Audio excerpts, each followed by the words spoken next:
सवाल लाइव में आपका स्वागत है। मैं राजेंद्र सोनी एक बार फिर हाजिर हूं आम जन से लेकर राजनीति और क्षेत्र की विभिन्न घटनाओं के साथ, पक्ष न विपक्ष, सिर्फ निष्पक्ष। राष्ट्रीय स्वयं सेवक संघ शताब्दी समारोह के उपलक्ष्य में संघ के राष्ट्रीय निर्माण में राष्ट्रीय विचारधारा योगदान की भागीदारी के अवसर पर जगह जगह अनेकों कार्यक्रम आयोजित किए गए। तो वहीं करावल नगर इलाके के शहीद भगत सिंह कॉलोनी के मंगल बाजार में हिंदू जागरण की दिशा को नई ऊर्जा और चेतना प्रदान करने के लिए सर्व हिंदू समाज द्वारा सनातन संस्कृति और सामाजिक एकता के प्रतीक विराट हिंदू सम्मेलन का आयोजन अध्यक्ष वासुदेव मिश्रा तथा उपाध्यक्ष धुड़ाराम यादव की अध्यक्षता में हर्षोल्लास के साथ संपन्न हुआ। इस अवसर पर जहां प्रहलाद मॉडर्न पब्लिक स्कूल के प्रतिभाशाली छात्र छात्राओं ने अपनी नृत्य कला और नाटिकाओं के जरिए मौजूद दर्शकों को मोहित कर दिया, तो वहीं गणमान्य अतिथियों को शाल भेंटकर उन्हें सम्मानित किया गया। देखिए आज की रिपोर्ट।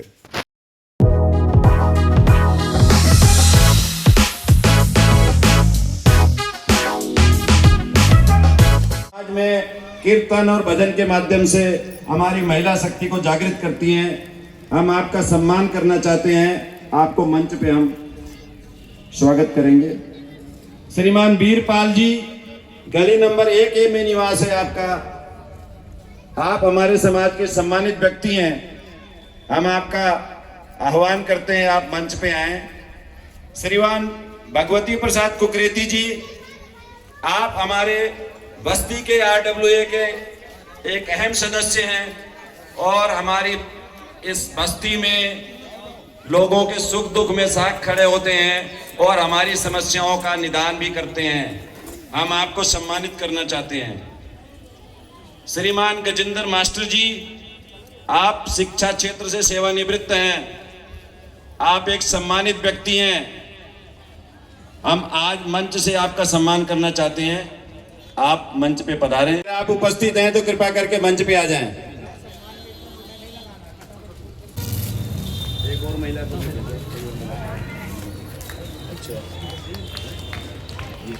मैं अपने बस्ती में मौजूद प्रहलाद स्कूल की प्रिंसिपल श्रीमती सुनैना भाटी जी से अनुरोध करूंगा, आप मंच पे आएं। आपने बहुत उत्कृष्ट कार्य किया है। कम समय में बच्चों को इतना अच्छा तैयार करा अपने स्कूल के, और हमारे क्षेत्र को आगे बढ़ने में आप सहयोग कर रही हैं। हमारे क्षेत्र के बच्चों को शिक्षित कर रही हैं।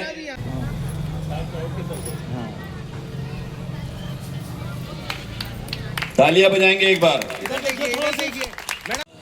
दोनों तरफ से इधर देखो बेटा, सामने देखो। जो प्रेम है वो संघ की शाखाएं बरसाती है। संघ की शाखाओं में आपके घर का बच्चा बच्चा जाए तो ये भारत फिर से स्वर्णिम युग में चला जाएगा, इसमें कोई संदेह नहीं। भारत में आने वाले बच्चों को हम उत्साहवर्धन करें उनका।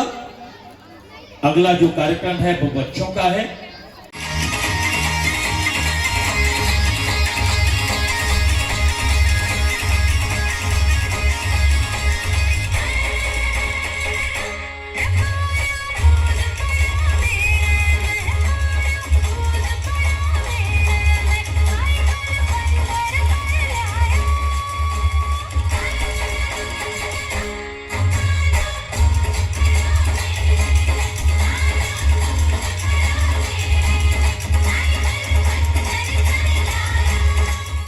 संघ शताब्दी वर्ष के साक्षी बन रहे हैं, तो एक बार जोरदार तालियां हो जाए कि इस संघ शताब्दी वर्ष को हम अपनी आंखों के सामने देख पा रहे हैं, उसे जी पा रहे हैं और उस जीवन शैली को आगे बढ़ाने के साक्षी बन पा रहे हैं।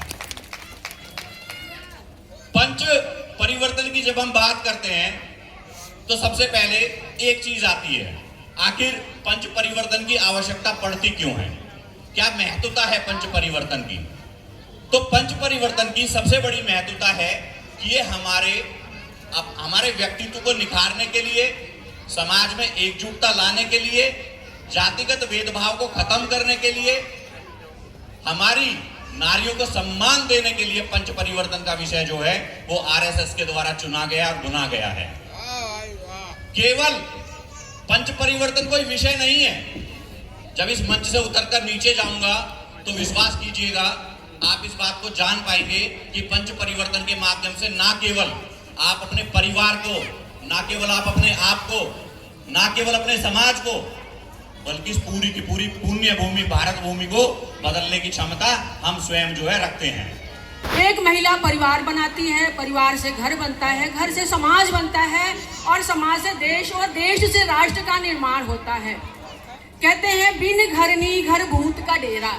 जिस घर में महिला नहीं है वह घर कहीं भी घर नहीं है। एक मकान हो सकता है लेकिन वह घर कभी भी नहीं हो सकता है, क्योंकि एक जननी जनन करने से लेकर के, एक बच्चे को पैदा करने से लेकर के उसको उम्र तक, बड़े होने तक उसको संभालती है, पढ़ाती है, लिखाती, एक संस्कार देती है, तब जाकर कर कहीं वो एक युवा बनता है, एक युवती बनती है और समाज के निर्माण में अपना योगदान देता है।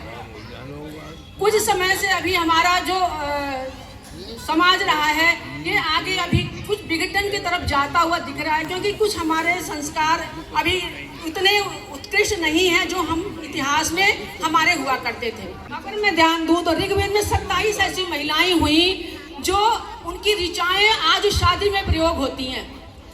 अगर सूर्या हुआ करती थी, अपाला, घोषा, इंद्राणी, पालोमी, उर्वशी, दक्षिणा आदि इतनी बड़ी बड़ी महिलाएं हुई जो उनकी ऋचाएं हमें पढ़ने को मिलता है और बहुत सारा तो हमारा नष्ट भी हो चुका है। सूर्या सावित्री की बात करूं तो ऋग्वेद में शादी की 40 ऋचाएं यानी श्लोक जो आज भी हम अपनी शादी में उनको प्रयोग करते हैं। जिनके ओजस्वी वचनों से गूंज उठा था विश्व गगन, वही प्रेरणा पुंज हमारे स्वामी पूज्य विवेकानंद।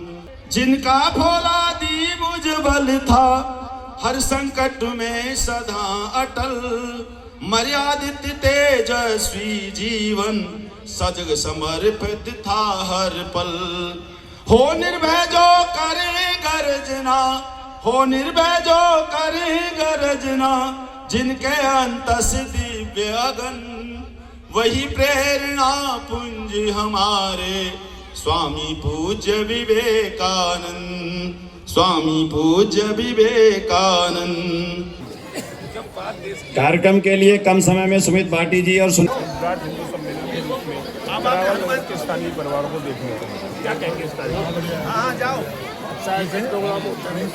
महीने के महीने बताए तो बहुत बढ़िया है, बहुत बढ़िया है। तो यादव जी का सहयोग मिलेगा ऐसे कार्य आयोजन में? सहयोग तो आप सब मिलकर सभी का मिलेगा, यादव का सबका मिलकर करो। सर आपका नाम? वासुदेव मिश्रा। वासुदेव जी करावल नगर के स्थानीय परिवारों को बहुत ही सुंदर और भव्य आयोजन आपके नेतृत्व में देखने को आज मिला। कहते हैं कि आयोजनकर्ता जो मुख्य रूप से जो आयोजनकर्ता होते हैं कहीं ना कहीं उनकी उपस्थिति बहुत कुछ कह जाती है। 2 मिनट चुप हो जाओ। आज के सम्मेलन के लिए हम भी कहेंगे दर्शकों के लिए आपके 4 शब्द मिले। आज विराट हिंदू सम्मेलन करावल नगर के अंदर एक भव्य प्रोग्राम, ये करावल नगर की जनता की मेहनत है। करावल नगर के संघ का जो प्रोग्राम था, सभी संघवासियों ने इतना मेहनत की है, संघ के कार्यकर्ताओं ने इतनी मेहनत की है कि आज विराट हिंदू सम्मेलन की जरूरत है। यहाँ पे जरूरत है कि सारे हिंदुओं को एक मंच के नीचे लाने का तरीका एक यही है। कोई भेदभाव नहीं, कोई विचार नहीं, कोई कुछ नहीं। इससे अच्छा और कोई मौका नहीं था जब सब लोग इकट्ठा हुए। इन सभी समिति वालों का, सभी संघ वालों का बहुत बहुत धन्यवाद। मास्टर सतपाल सिंह हमारे यहाँ निगम पार्षद हैं, उनका बहुत अच्छा योगदान रहता है हम लोगों के साथ में। इन सबका, कॉलोनी वासियों का, क्षेत्रवासियों का, भाइयों बहनों का, सबका बहुत बहुत धन्यवाद। इन लोगों ने बहुत सहयोग किया। 4 घंटे से बैठे इस प्रोग्राम को देख रहे हैं। मैं आशा करता हूँ कि आगे ये ऐसे प्रोग्राम हमारे यहाँ चलते रहेंगे और इसमें ज़्यादा से ज़्यादा लोग इकट्ठा होते रहेंगे। आपका बहुत बहुत धन्यवाद। हिंदू सम्मेलन बल्कि करावल नगर में नहीं बल्कि पूरे देश में मनाया जा रहा है, क्या कुछ कहेंगे इसको लेकर के? सर्वप्रथम सभी को जय श्री राम, वंदे मातरम। आज का जो विराट हिंदू सम्मेलन है, संघ के 100 वर्ष पूरे होने के उपलक्ष्य में पूरे देश के अंदर अपने हिंदू सम्मेलन हो रहे हैं और ये कार्यक्रम बस्ती से हुआ है। इसमें आयोजन समिति बना करके इस सम्मेलन की तैयारी की गई है। इसमें सभी, कोई जाति नहीं, बरादरी नहीं, धर्म नहीं, सब ने मिलकर के इसमें सहयोग किया है और वास्तव में एक सुंदर कार्यक्रम है। हिंदू जो है एक हों और सभी हिंदू में एक जन जागरण हो। जैसे कि योगी जी ने कहा था कि बटेंगे तो कटेंगे और एक रहेंगे तो हम नेक रहेंगे। इसी तर्ज पर अपने परम पूज्य डॉक्टर साहब ने जो 1925 में संघ की स्थापना की थी, उसको लेकर के आज जो 100 वर्ष हुए हैं, इसी के उपलक्ष्य में ये कार्यक्रम हो रहे हैं। और जो आयोजन समिति ने ये कार्यक्रम किया है, निश्चित रूप से एक भव्य कार्यक्रम था, जन जागरण का कार्यक्रम था। और क्षेत्र के, मैं समझता हूँ, सभी लोग जो ये मानते कि मैं हिंदू हूँ, वो आज इस पावन भूमि पर उपस्थित हुआ है। और सभी मिलकर एक साथ रहेंगे, आपसी कोई भेदभाव नहीं, प्यार के साथ, कोई जाति नहीं, धर्म नहीं, सब एक साथ मिलकर के देश के लिए, राष्ट्र के लिए काम करेंगे। मासूद साहब, एक बड़ा क्षेत्र है आपका ये, और यहाँ पर एक बड़ा जनसमूह हिंदुओं के रूप में देखने को मिला। क्या कहेंगे इस संपूर्ण जनसमूह के लिए जिन्होंने एक महत्वपूर्ण उपस्थिति इस कार्यक्रम में दर्ज कराई? हिंदू जाग रहा है। स्वामी विवेकानंद के शब्दों में, जैसा भी मास्टर राकेश जी ने कविता सुनाई थी, विवेकानंद जी ने कहा है, उठो जागो और लक्ष्य तक पहुँचे बिना मत रुको। जब तक हम एक एक हिंदू को जगा नहीं लेंगे, एक एक हिंदू को खड़ा नहीं कर लेंगे, जब हमारी अस्मिता की बात आती है तो हिंदू एक है और सब मिलकर के काम करेंगे, देश के लिए करेंगे, हिंदू समाज के लिए करेंगे। भारत जो कभी अफगानिस्तान, ईरान, इराक, इथियोपिया तक हमारा देश था और आज कट करके केवल ये रहा, अब इसको भी काटने की जो कोशिश हो रही है, हम उस देश को कटने नहीं देंगे। सारे हिंदुओं ने ये ठान लिया है, हम मिलकर के उसका छद्म युद्ध करेंगे। छद्म युद्ध जो हो रहा है उसका हम सामना करेंगे और हम सब हिंदुओं को जगा करके एक सूत्र में पिरो करके रखेंगे, हम एक साथ लेकर के खड़े होंगे। हिंदू जागरण की ये मुहिम कब तक जारी रहेगी? जब तक एक एक हिंदू जाग नहीं जाएगा और अपने सत्य सनातन धर्म के झंडे के नीचे खड़ा नहीं हो जाएगा, जब तक ये कार्यक्रम चलते रहेंगे। तो हमारा जो लक्ष्य है वो सभी हिंदू समाज के जितने भी लोग हैं जुड़े हुए, हिंदू समाज का एक एक अंग, चाहे वो किसी क्षेत्र से जुड़ा हो, किसी बिरादरी से जुड़ा हो, किसी समाज से जुड़ा हो, सबको जोड़ना, सबको एक राह पे लाना और सबको समरसता सबके बीच में कायम करना।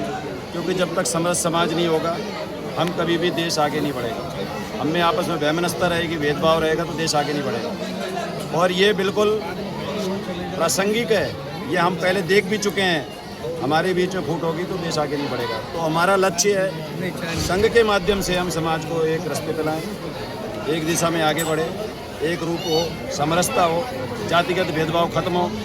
और जैसे जो 5 मूलभूत बताई गई हैं कि वो 5 चीज़ों का अगर हम, जैसे कि पर्यावरण को ठीक रखें, नागरिक कर्तव्य समझें। जैसे नागरिक कर्तव्य अगर हम सड़क के किनारे थूकते भी हैं तो वहाँ भी मुझे देखना है कि कहाँ थूकना है। अपनी गाड़ी पार्क करते हैं तो मैं टेढ़ी न लगा दूँ कि किसी को असुविधा हो।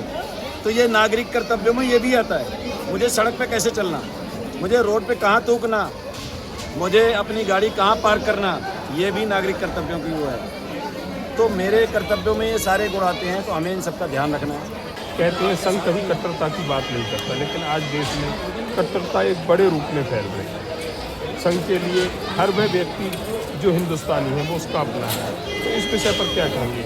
वास्तव में जो संघ चाहता है वो एक, जिनको नहीं पता है वो संघ के बारे में अलग अलग बातें करते हैं, परंतु संघ की जो सोच है वो बिल्कुल ऐसी सोच है, इसमें वो नहीं है, मुस्लिम भी नहीं है, मुस्लिम भी हमारे भाई हैं। जो अपनी धरती माता को माता मानता है, गाय माता को गाय माता मानता है, गंगा माता को गंगा माता मानता है, चाहे वो किसी धर्म संप्रदाय का है, वो सब हमारे भाई हैं और सब हमारे अपने हैं। उसमें लोग कहते हैं कि ये तो कट्टरपंथी हैं, ये तो आतंकवादी है, कुछ भी कहते हैं लोग, पर ऐसा नहीं है। एक भी उदाहरण संघ के किसी भी कार्यकर्ता के द्वारा कोई कुछ भी ऐसा हुआ हो तो एक बता दो केवल मुझे, मैं मान जाऊंगा कि संघ गड़बड़ है। संघ का तो जो लीड है, जो संघ के जो जिन्होंने संस्थापक थे, उन्होंने, उनके घर में केवल वो कितने भाई थे, वो सब एक्सपायर हो गए, केवल अकेले बच्चे थे, फिर भी वो डटे रहे। उन्होंने ये नहीं, वो डॉक्टर होते भी उस समय 1925 में MBBS डॉक्टर होते हुए भी उन्होंने उसकी परवाह नहीं की। उन्होंने ये नहीं सोचा कि मेरा घर और परिवार है, ये उसकी उन्होंने उपचार नहीं किया। उपचार किया किसका? समाज का। उन्हें पता थी कि वास्तव में जो देश है वो एक दिन फिर, आज तो हम आज़ाद हो जाएंगे, एक दिन फिर ये गुलाम होगा अगर हम सब एक न हुए तो। अपने आसपास की खबरों के लिए देखना ना भूलें सशक्त आवाज लाइव न्यूज चैनल। सब्सक्राइब कीजिए एक लाइक के साथ।